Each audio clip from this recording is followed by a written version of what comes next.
Hello students, good morning. Welcome to your own YouTube channel Learn English with Pradeep. I am Pradeep Kushwaha.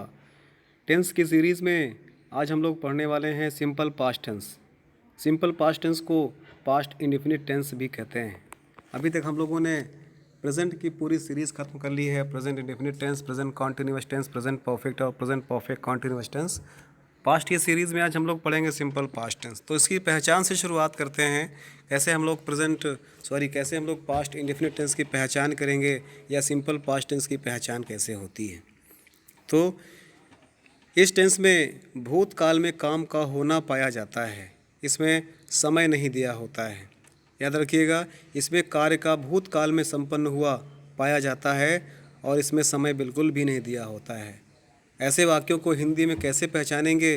तो हिंदी वाक्यों में वाक्य के अंत में आ, या, ई, ये, था, थी, थे या आ, ताती, ते आदि शब्द दिए होते हैं. अर्थात आ, या, ई, ये, ई, ता, था, ती, थी, ते थे या सका शब्द दिया हो सकता है. इससे हम पहचान लेंगे कि ये हमारा सिंपल पास्ट टेंस में है. जानते हैं हम लोग इसको कैसे ट्रांसलेट करेंगे. रूल्स ऑफ ट्रांसलेशन समझते हैं.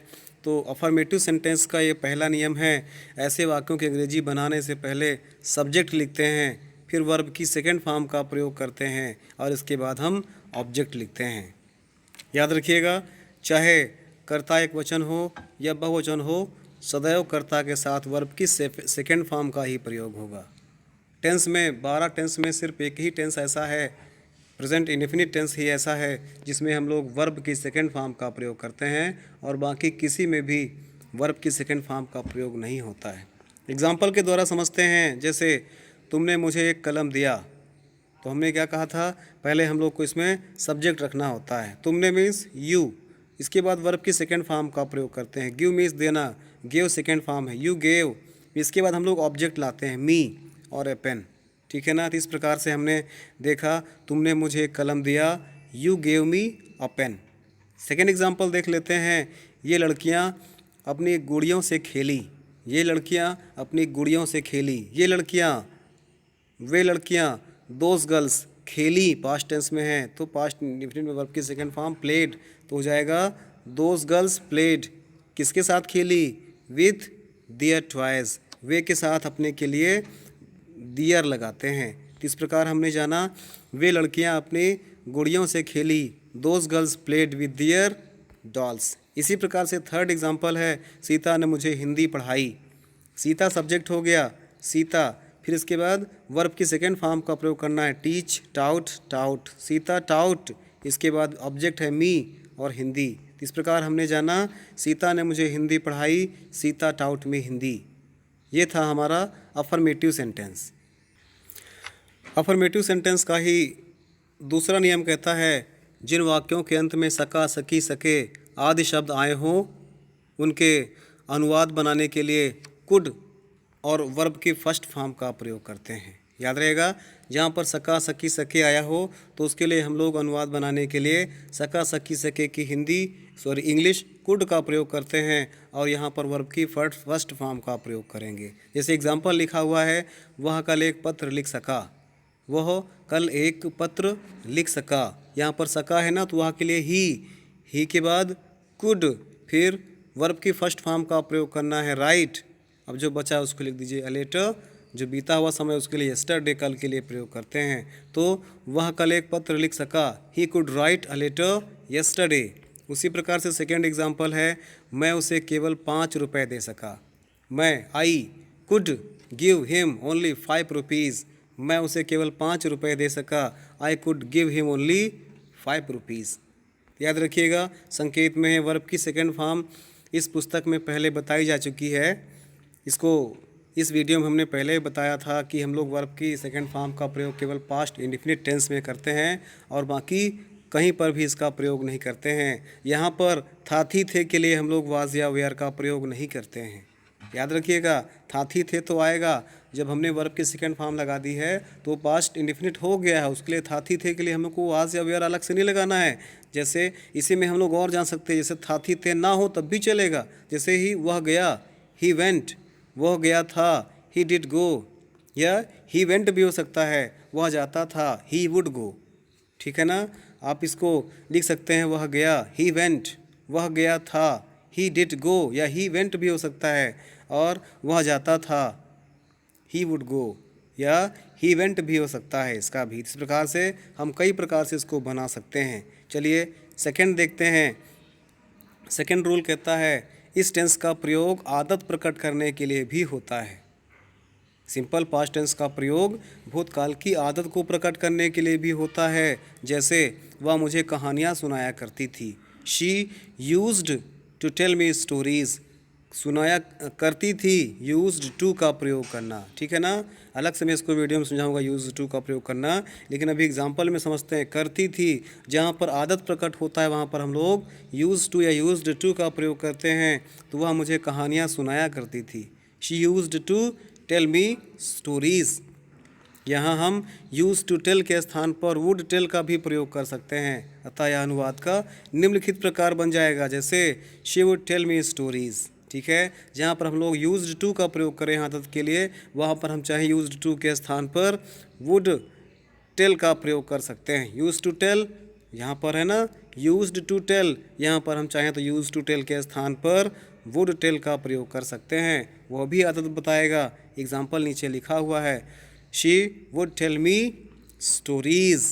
ठीक है। इस प्रकार से करना है। थोड़ा सा और समझ लेते हैं इसके विषय में, किंतु हम इसका अनुवाद इस प्रकार भी कर सकते हैं, शी टोल्ड मी स्टोरीज़। उसने मुझे कहानियाँ सुनाई, या वह मुझे कहानियाँ सुनाया करती थी, शी टोल्ड मी स्टोरीज़। ये भी इसका सही होगा। ठीक है ना। ठीक है। अफर्मेटिव सेंटेंस होता है। हम लोग नेगेटिव सेंटेंस की चर्चा करते हैं। नेगेटिव सेंटेंस में हम लोग यहाँ पर डिड नॉट का प्रयोग करते हैं। पास्ट इंडेफिनिट टेंस के नेगेटिव सेंटेंस में डिड नॉट प्लस वर्ब की फर्स्ट फॉर्म का प्रयोग करते हैं। समझिएगा, इस काल के नेगेटिव सेंटेंसेस के अंग्रेजी बनाने से पहले सब्जेक्ट, चाहे वो एक वचन हो या बहुवचन में हो, हमको डिड नॉट और वर्ब की फर्स्ट फॉर्म का प्रयोग करना पड़ता है। अर्थात पहले सब्जेक्ट लिखेंगे, फिर डिड नॉट का प्रयोग करेंगे, फिर वर्ब की फर्स्ट फॉर्म का प्रयोग करते हैं। ठीक है ना। पहले सब्जेक्ट लिखेंगे, फिर हम लोग डिड नॉट का प्रयोग करते हैं, और इसके बाद हम लोग वर्ब की फर्स्ट फॉर्म का प्रयोग करते हैं, फिर लास्ट में ऑब्जेक्ट का प्रयोग करते हैं। एग्जाम्पल के द्वारा समझिएगा। जैसे लिखा हुआ है, तुमने मुझे कलम नहीं दिया, तुमने मुझे कलम नहीं दिया। तुमने, यू सब्जेक्ट हो गया। सब्जेक्ट के बाद हमको क्या लिखना है, डिड नॉट लिखना है, यू डिड नॉट। फिर वर्ब की फर्स्ट फॉर्म का प्रयोग करना है, गिव, फिर ऑब्जेक्ट मी अ पेन। तो पूरा मिलाकर के हो जाएगा, तुमने मुझे कलम नहीं दिया, you did not give me a pen. Next number है, जैसे नेक्स्ट एग्जांपल है, लड़कों ने अपना पाठ याद नहीं किया। नेगेटिव सेंटेंस ये भी है। तो लड़कों ने, द बॉयज़, डिड नॉट लगा देंगे हमने हमारा नियम के अनुसार। सब्जेक्ट के बाद हमको डिड नॉट लगाना है, फिर वर्ब की फर्स्ट फॉर्म लर्न, फिर ऑब्जेक्ट दियर लेसन्स। तो पूरा मिलाकर हो जाएगा, लड़कों ने अपना पाठ याद नहीं किया, the boys did not learn their lesson. ठीक है ना। इसी प्रकार से थर्ड एग्जाम्पल भी देख लीजिए, सीता ने मुझे नहीं पढ़ाया, सीता ने मुझे नहीं पढ़ाया, सीता, फिर did not teach me, Sita ने मुझे नहीं पढ़ाया, Sita did not teach me. ठीक है ना। नेगेटिव सेंटेंस का सेकंड रूल, जैसे जिन वाक्यों में सका, सकी, सके आए, उनको अनुवाद बनाने के लिए कुड नॉट प्लस वर्ब की फर्स्ट फॉर्म का प्रयोग करते हैं। क्या लगाते हैं, कुड नॉट प्लस वर्ब की फर्स्ट फॉर्म का प्रयोग करते हैं। पहले सब्जेक्ट लिखेंगे, फिर कुड नॉट लगा देंगे, फिर वर्ब की फर्स्ट फॉर्म का प्रयोग करते हैं। जैसे एग्जाम्पल दिया हुआ है, वे सोमवार को दिल्ली नहीं जा सके, सके, they could not go to Delhi on Monday. Monday सोमवार, ऑन मंडे होता है। अच्छा याद रखिएगा, आपको जब प्रीपोजिशन पढ़ाएंगे तो इन का प्रयोग, ऑन का प्रयोग, आफ्टर का प्रयोग, ऑफ, फॉर, से इन सब पढ़ाया जाएगा। तो भी आप लोग जानिए, जब नेम ऑफ मंथ लिखा हो, नेम ऑफ मंथ के लिए हम लोग ऑन का प्रयोग करते हैं प्रीपोजिशन के रूप में। तो हो जाएगा, वे सोमवार को दिल्ली नहीं जा सके, they could not go to Delhi on Monday. उसी प्रकार से सेकेंड एग्जाम्पल जैसे लिखा हुआ है, मैं कल अपना पाठ याद ना कर सका। ना या नहीं दोनों हो सकता है हिंदी में, उसको कंफ्यूज नहीं होना है। चाहे ना हो चाहे नहीं हो, आपको डिड नॉट का प्रयोग करना है। ओनली डिड नॉट, चाहे सब्जेक्ट हमारा सिंगुलर नंबर हो चाहे प्लूरल नंबर हो। सिंगुलर नंबर मीन्स एक वचन, प्लूरल नंबर बहुवचन, अर्थात हमारा कर्ता, हमारा सब्जेक्ट चाहे एक वचन हो चाहे बहुवचन हो, हमको हर हाल में नेगेटिव सेंटेंस के लिए पास्ट इंडेफिनिट में डिड नॉट या कुड नॉट का प्रयोग करना होता है। चलिए आगे बढ़ते हैं। जैसे अभी आपने एग्जाम्पल देखा, मैं कल अपना पाठ याद ना कर सका, I could not learn my lesson yesterday. मैं कल अपना पाठ याद ना कर सका, I could not learn my lesson yesterday. Past tense में हम लोग कल के लिए हमेशा यस्टरडे का प्रयोग करते हैं, ठीक है ना, याद रखिएगा आप लोग इस तरह से। इसका थर्ड नियम कहता है, नेगेटिव सेंटेंस का तीसरा नियम कहता है, जैसे यदि वाक्य में कभी नहीं आया हो, कभी नहीं मीन्स नेवर, यदि वाक्य में कभी नहीं आया हो तो डिड नॉट का प्रयोग नहीं करते, बल्कि पहले सब्जेक्ट लिखते हैं, फिर नेवर का प्रयोग करते हैं, वर्ब की सेकंड फॉर्म का ही प्रयोग कर देते हैं। याद रहेगा, जब कभी नहीं शब्द आया हो नेगेटिव बनाने के लिए तो पहले सब्जेक्ट लिखते हैं, फिर नेवर लिख देते हैं कभी नहीं के लिए, इसके बाद वर्ब की सेकंड फॉर्म का प्रयोग करते हैं। जैसे एग्जांपल के द्वारा समझिएगा, पहला एग्जांपल लिखा हुआ है, उन्होंने कभी कोई चीज़ नहीं चुराई, उन्होंने कभी कोई चीज़ नहीं चुराई।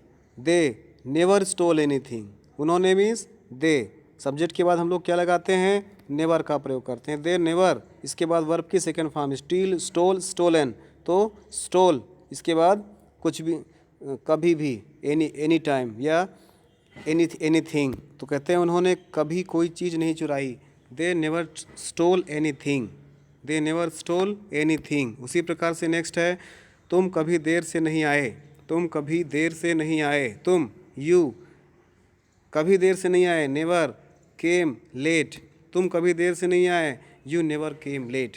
इस प्रकार से हमको बनाते चलना है, समझते चलना है। आइए पास्ट इंडेफिनिट टेंस का ही निगेटिव सेंटेंस की बात करते हैं। निगेटिव सेंटेंस का पहला नियम कहता है, यदि वाक्य के प्रारंभ में, हिंदी वाक्यों में यदि वाक्य के प्रारंभ में क्या शब्द दिया हुआ है तो उसको जब इंग्लिश में ट्रांसलेट करेंगे तो हम लोग डिड का प्रयोग पहले कर देते हैं। डिड के बाद हम लोग डिड के बाद पहले हम लोग सब्जेक्ट लाते हैं, हम लोग पहले डिड का प्रयोग करेंगे, फिर सब्जेक्ट लाएंगे, फिर वर्ब की हम लोग फर्स्ट फॉर्म का प्रयोग करते हैं। जैसे एग्जांपल में दिया हुआ है, क्या रमेश ने उस लड़के को पीटा, क्या रमेश ने उस लड़के को पीटा, तो हमने क्या बोला, जब क्या शब्द हिंदी में पहले आता है तो हम लोग पास्ट इंडेफिनिट टेंस में नेगेटिव सेंटेंस को डिड का प्रयोग पहले करते हैं इंट्रोगेटिव सेंटेंस में। तो क्या रमेश ने उस लड़के को पीटा, डिड रमेश, डिड के बाद फिर क्या आएगा, सब्जेक्ट आएगा, तो डिड ये हो गया, फिर रमेश सब्जेक्ट हो गया, वर्ब की first form did Ramesh beat, फिर इसके बाद जो बचेगा लास्ट में ऑब्जेक्ट या फिर कॉम्प्लीमेंट लिखते हैं तो हो जाएगा did Ramesh beat that boy, क्या रमेश ने उस लड़के को पीटा, did Ramesh beat that boy. उसी प्रकार सेकंड एग्जांपल है, क्या उसने मेरी स्लेट तोड़ी, क्या उसने मेरी स्लेट तोड़ी। इसको बनाओगे तो क्या शब्द हिंदी में पहले आ रहा है तो डिड का प्रयोग पहले कर देंगे पास्ट इंडेफिनिट में, डिड, फिर सब्जेक्ट आएगा ही, वर्ब की सेकंड फॉर्म, वर्ब की first form, did he break my slate, क्या उसने मेरी स्लेट तोड़ी, did he break my slate. उसी प्रकार से अगर दूसरा नियम कहता है इंट्रोगेटिव सेंटेंस का, यदि वाक्य के बीच में कोई प्रश्नवाचक शब्द आता है तो अंग्रेजी बनाने से पहले हम लोग उसी क्वेश्चन वर्ड को सबसे पहले लिखते हैं, इसके बाद फिर डिड का प्रयोग करते हैं, फिर सब्जेक्ट और वर्ब की फर्स्ट फॉर्म का प्रयोग कर देते हैं। जैसे एग्जाम्पल के द्वारा समझिएगा, जब तुम्हारे पिताजी कानपुर कब गए, तब देखिए यहाँ पर प्रश्नवाचक शब्द हिंदी वाक्य में बीच में आ रहा है, तो जब इंग्लिश में ट्रांसलेट करेंगे तो उस प्रश्नवाचक शब्द की इंग्लिश पहले लिखा जाता है। तुम्हारे पिताजी कानपुर कब गए, कब गए, कब, पहले हम लोग क्वेश्चन वर्ड लिखेंगे व्हेन, इसके बाद हम लोग किसका प्रयोग करेंगे, डिड का प्रयोग करेंगे, व्हेन डिड, फिर सब्जेक्ट आएगा योर फादर, फिर वर्ब की फर्स्ट फॉर्म गो, फिर कॉम्प्लीमेंट, फिर पूरा मिलाकर के हो जाएगा तुम्हारे पिताजी कानपुर कब गए, when did your father go to Kanpur. उसी प्रकार से सेकंड एग्जांपल है, उसने यह पत्र कैसे हल किया, उसने यह पत्र कैसे हल किया, how did he solve this question, उसने यह प्रश्न कैसे हल किया, how did he solve this question. तो इस प्रकार से इंट्रोगेटिव सेंटेंस को समझते चलिएगा। इसी इंट्रोगेटिव सेंटेंस का तीसरा नियम कहता है how much, how many, which, whose के बाद उनसे संबंधित नाउन्स का भी प्रयोग करते हैं। जैसे रीता ने कितना दूध पिया, तो हाउ मच कितना, हाउ मेनी कितने, कितना मीन्स अनकाउंटेबल और कितने काउंटेबल, अर्थात हाउ मच अनकाउंटेबल होता है और हाउ मेनी काउंटेबल होता है, विच और हुज इनके साथ उनसे संबंधित नाउन्स का भी प्रयोग होता है। जैसे पहला एग्जाम्पल लिखा हुआ है, रीता ने कितना दूध पिया, कितना दूध, हाउ मच मिल्क। मैंने कहा ना, हाउ मच के साथ उनसे रिलेटेड नाउन्स भी आता है। तो मिल्क क्या है, नाउन है, तो पूरा एक साथ आएगा हाउ मच मिल्क। इसके बाद सब डिड का प्रयोग करेंगे, फिर सब्जेक्ट आएगा, फिर वर्ब आएगा। तो हाउ मच मिल्क यहाँ पर ये सब्जेक्ट का भी काम कर रहा है।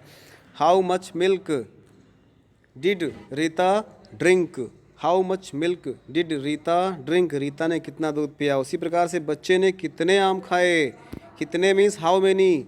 आम काउंटेबल है, आम को हम लोग गिन सकते हैं, तो हो जाएगा how many mangoes did the child eat. उसी प्रकार से नेक्स्ट है, उसने कौन सी पुस्तक पढ़ी, विच। कौन सी पुस्तक है ना, पुस्तक है, निर्जीव है तो विच का प्रयोग करेंगे। सजीव के लिए हम लोग हुज का प्रयोग करेंगे। तो उसने कौन सी पुस्तक पढ़ी, which book did he read, which book did he read. उसी प्रकार से नेक्स्ट है, उसने किसका कलम इस्तेमाल किया, किसका कलम इस्तेमाल किया, अर्थात किसका कलम, किसका मीन्स किसी इंसान के लिए बात हो रहा है। पेन कौन रखता है, इंसान रखते हैं, तो यहाँ पर हमने हुज का प्रयोग किया, किसके के लिए। ये किसके किसके लिए, वो पुस्तक के लिए हो रहा है, इसलिए यहाँ पर हमने विच लिखा था। लेकिन ये उसने किसका कलम इस्तेमाल किया, किसकी कलम, तो यहाँ पर ये जीवित प्राणी के लिए बात हो रहा है, इसलिए यहाँ पर हमने हुज का प्रयोग किया किसके की इंग्लिश बनाने के लिए। तो पूरा मिलाकर हो जाएगा, उसने किसका कलम इस्तेमाल किया, whose pen did he use. ठीक है ना, समझिएगा। चलिए, इंट्रोगेटिव सेंटेंस का ही चौथा नियम कहता है, यदि प्रश्नसूचक शब्द ही कर्ता का कार्य कर रहा हो तो अनुवाद में पहले प्रश्नसूचक शब्द की अंग्रेजी फिर वर्ब की सेकेंड फॉर्म का प्रयोग करते हैं। जैसे एग्जाम्पल के द्वारा समझिएगा, मेरा दूध किसने पिया। यहाँ पर देखिए किसने, किसने मीन्स हु। यहाँ पर हु हमारा क्वेश्चन वर्ड भी है और हु हमारा सब्जेक्ट का भी कार्य कर रहा है। ठीक है ना, यहाँ पर ये सब्जेक्ट का भी कार्य कर रहा है और प्रश्नवाचक शब्द का भी कार्य कर रहा है। तो हु ड्रैंक, हम लोग वर्ब की सेकेंड फॉर्म का प्रयोग करेंगे। तो मेरा दूध किसने पिया, हु ड्रैंक माई मिल्क। उसी प्रकार से रूल 5 कहता है, प्रश्नवाचक वाक्य के निगेटिव होने पर मुख्य क्रिया से पहले नॉट लगा देते हैं। जैसे वह बाजार क्यों नहीं गया, तो मुख्य क्रिया में इस मेन वर्ब गो से पहले नॉट लगा दिया जाएगा। वह बाजार क्यों नहीं गया, why did he not go to market.